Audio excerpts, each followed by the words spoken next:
Phoebus Levene was born in Sagar, Russia, or currently Lithuania, in 1869. He studied medicine in St. Petersburg at the Imperial Military Medical Academy and immigrated to the United States due to anti-Semitism.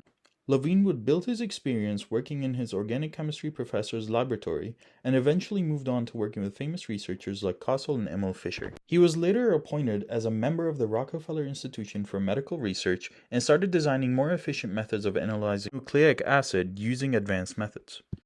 In 1908, Levene and his research partner Mandel investigated thymus nucleic acid, which represented DNA, and theorized that the subunits, phosphate, carbohydrate, and a base, are all connected.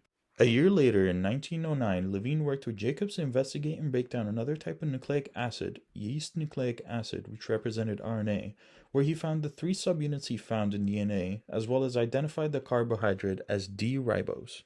Levene theorized that both DNA and RNA would have the D-ribose sugar, but he was incorrect, as we know right now. After realizing that his old theory is incorrect, Levene degraded both yeast nucleic acid and thymus nucleic acid by heating it up with ammonia. This is when he noticed that the yeast nucleic acid would degrade while the thymus nucleic acid remains unchanged, which uncovers a chemical structure difference between RNA and DNA.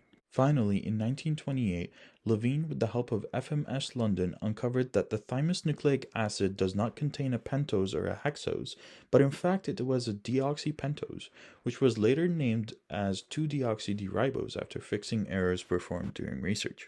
Levene would go on to work on the phosphate groups in DNA, which would for the first time ever uncover the correct chemical structure for DNA and the nearly correct chemical structure for RNA. Levene would go on to live until 1940, where he died in New York after publishing more than 700 original papers and articles on the chemical structures of biochemicals. Levene's legacy would always live on as the person who correctly estimated the chemical structure of DNA, as well as finding the sugar that was identified in DNA.